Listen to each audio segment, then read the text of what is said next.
Now, something very interesting cropped up today, as I expected it would, having made the docu-series The Rise and Fall of the British National Party.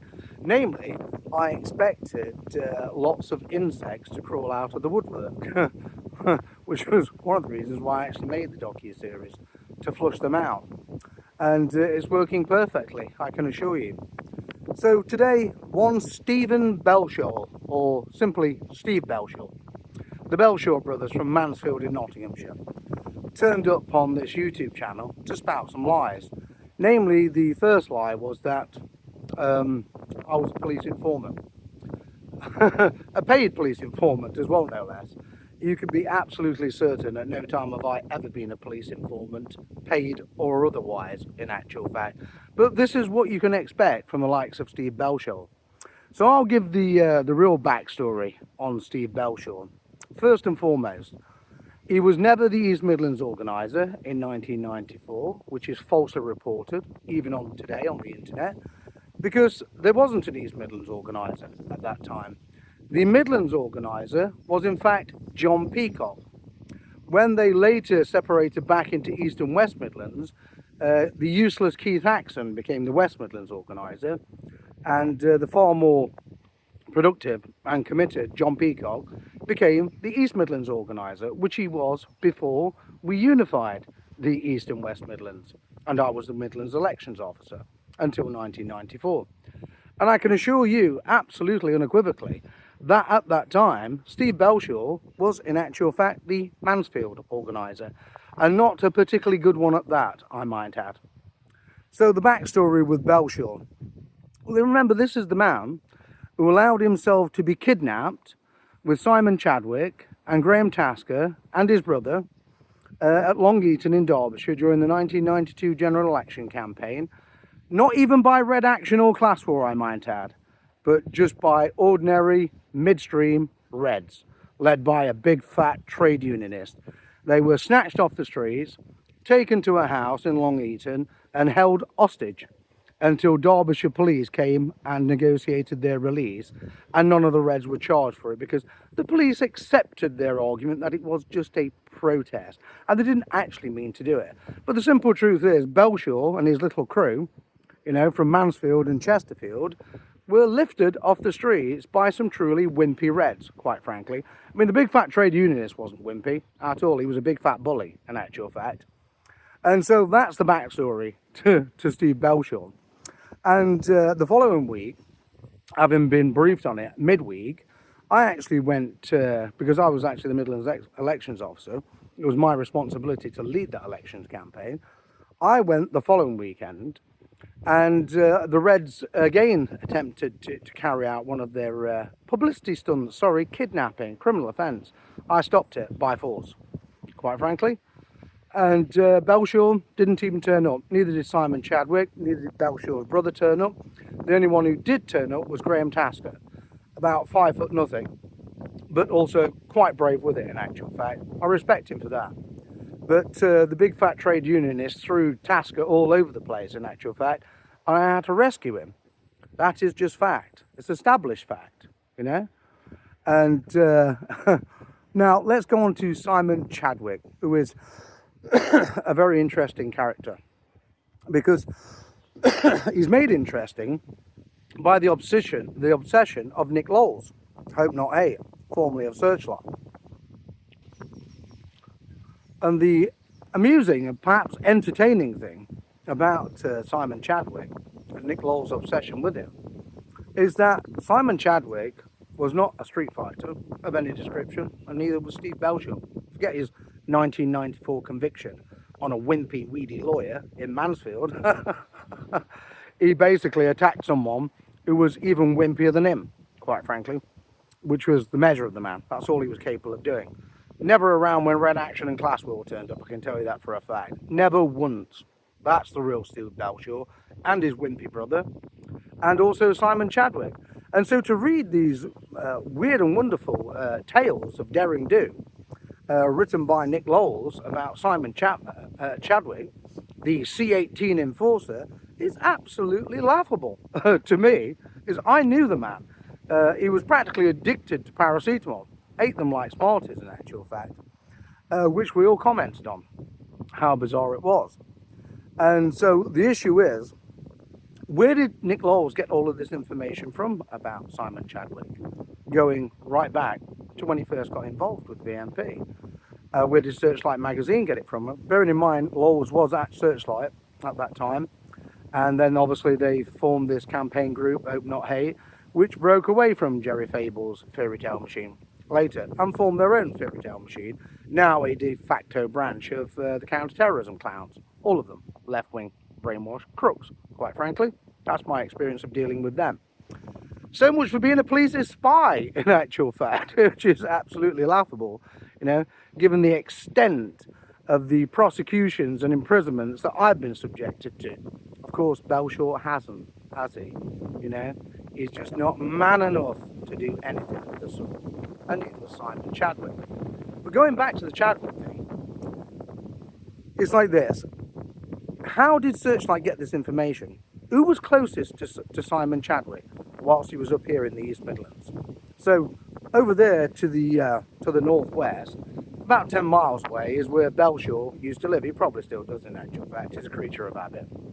And so yeah, Belshaw and Chadwick and Tasker were inseparable. And so that left only Graham Tasker and the Belshaw brothers, yeah, as the informants to Searchlight magazine, stroke Hope Not Hate, on Chadwick. So we know for a fact it wasn't Graham Tasker, because that man proved himself repeatedly. And he was there, in actual fact, in November 1992, in the battle against Red Action in Bethnal Green. In fact, he was remanded to HMP Brixton for it. So yes, Tasker, absolutely not. So that leaves the Belshaw brothers. And I'll say this, you know, I should have made this perfectly clear in actual fact, in the actual docu-series itself, but there's always room for expansion, particularly when issues of this nature crop up. And Belshaw, of course, brought it on himself, you know. No point complaining like a little boy. This is a man's world, no place for the likes of Belshaw, you know. There's a big boy's rules. No place for Belshaw and his little boys to play around in. So, Belshaw. Well, it works like this, or it worked like this. In the British National Party, I estimated at least 30% of its activists were sometimes snitches for Searchlight magazine. I'm not talking about moles, deep cover agents, that's something completely different. The BNP was infested with people who had an axe to grind. For example, if you gave them a rollicking about anything that they did, that in itself basically would make them feel humiliated and give them the cause that they felt they needed to pick up the blower to Searchlight and pass them some information anonymously. Okay? Of course, there were police snitches, and they were getting about 20 quid a time in actual fact. I'm not saying Belshaw was one of them, I don't know. But we know for a fact that the Belshaw brothers are the two key suspects, because there was no one else around Simon Chadwick at that time. And when Chadwick eventually left and went to London, you know, the information continued to flow for Searchlight, because Chadwick was always on the blower to the Belshaw brothers up here in Nottinghamshire. Yeah? And so I would say conclusively, unequivocally in actual fact, that one or both of the Belshaw brothers were making anonymous telephone calls to Searchlight magazine. Today, of course, that's largely been replaced by people sending what they believe are untraceable emails to Hope Not Hate. You know, just because somebody uses a VPN doesn't mean that an email is untraceable. I know that for a fact. I have sources everywhere, okay? Many sources of many different descriptions in actual fact across the whole network of politics, you know? And so Belshaw, really, how he's portrayed as a C18 activist is laughable. Absolutely laughable. You see, this is another fairy tale. He may well have had some daydreams about being in C18, like Simon Chadwick, but they were never around to do the business. They never once fronted up against Red Action. They were never seen on any of these big activities when Red Action were going to be known to turn up. Same with Class War, you know. Belshaw and his little boys could barely even cope with the Socialist Workers' Party, a fact which they proved in Long Eaton. And I might add that at no time, under questioning from Derbyshire Police, did I ever give them any information of any description on Simon Chadwick, Graham Tasker, or the Belshaw brothers, or anyone else in the British National Party. Okay?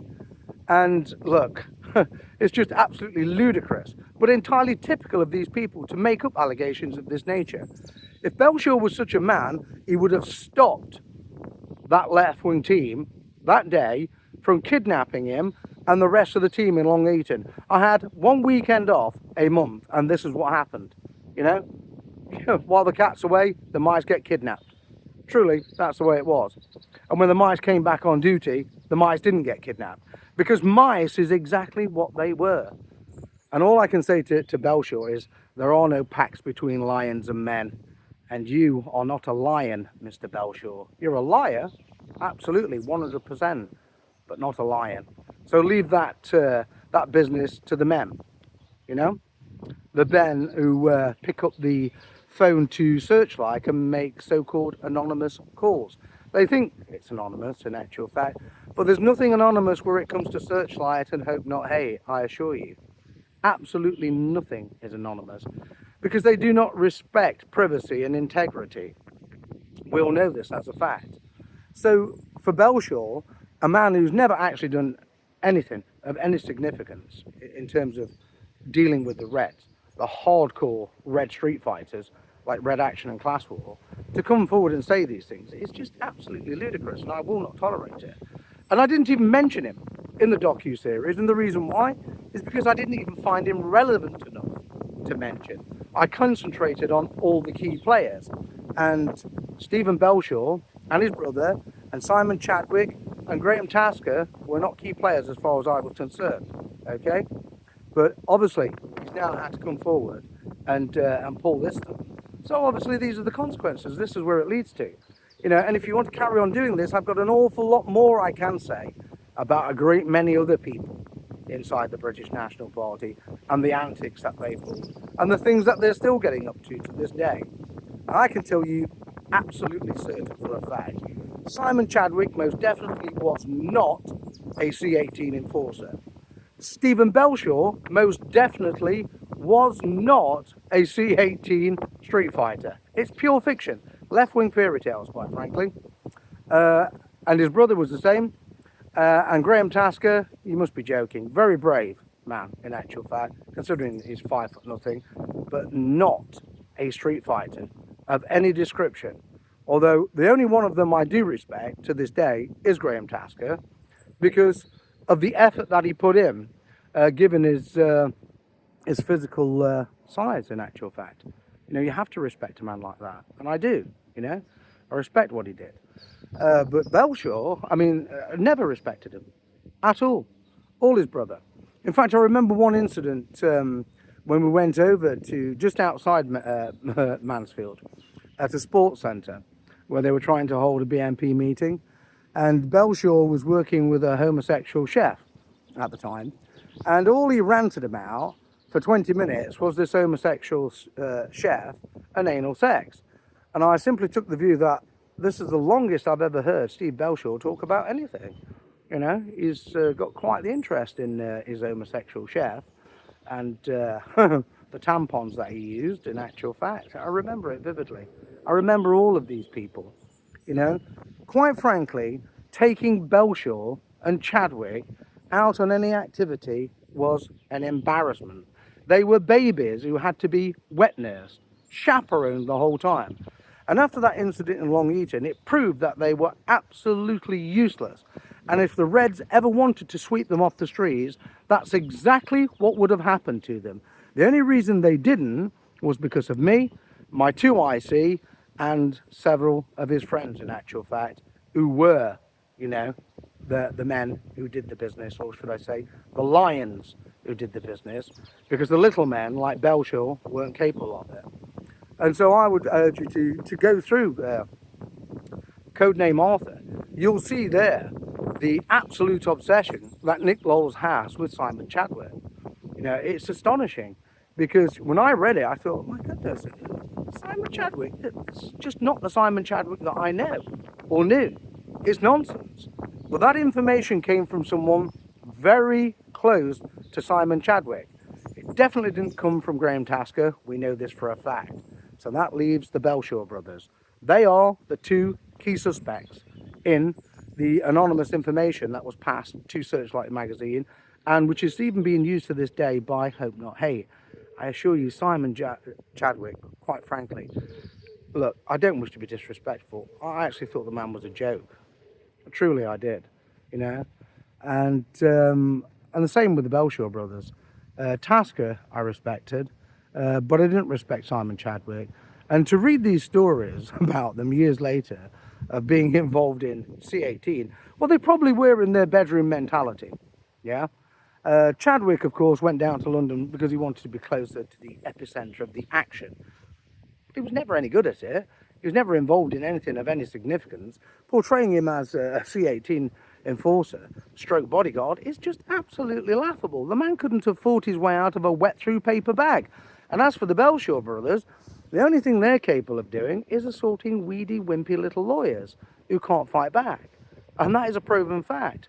Perhaps Mr. Belshaw, in actual fact, should have done more to defend himself and the entire team in Long Eaton that day. And then I wouldn't have had to have done the job for them. I wouldn't have had to rescue them, would I? But, you know, it's like this.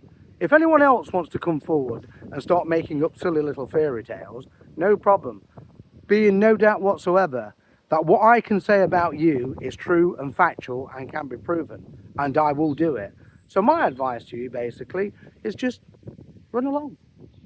Stay where you were, in the shadows, on the fringes, hiding, because you were never man enough to do anything other than hide from the Reds. Leave this business to people like me. Men, lions, strong enough to stand up, put their head above the parapet, and actually tell the truth. And not just about the rise and fall of the British National Party, but about a raft of other issues as well. Hence the reason I have 3 nominations for Free Speech Awards, and the likes of Stephen Belshaw have none and will never have none, because they're just bitter, nasty, irrelevant non-entities.